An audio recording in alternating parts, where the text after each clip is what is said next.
everybody can sell on price and everybody can sell on relationship. And I'm not saying those aren't important. They're very important, especially in a dealer, wholesale pass-through dealer model. But nobody ever talked about fulfillment. Nobody ever talked about the value proposition when you sell, including how quick I can get it to you. Or nobody even ever said how quick I can get it to your house.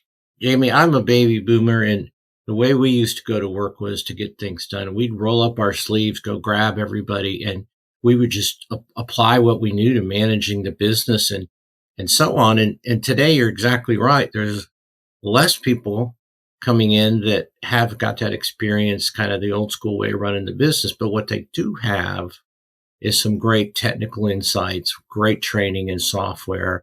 They grew up around the words automations and so on. Even though there's less of them, they're going to bring this different skill set, which I think aligns very, very well to creating productivity and then going to the dealers and explaining to them what you now have as a service, a modern day service, if you will. Kind of sounds funny, but is the ability to be their service arm, to take their order and to deliver it on their behalf. And the second part of that, of course, is now you can sell, instead of 2,000 of my items, because that's all they could stock, they could sell 12,000 because I'm going to help them ship the other 10,000 that they don't have room to stock.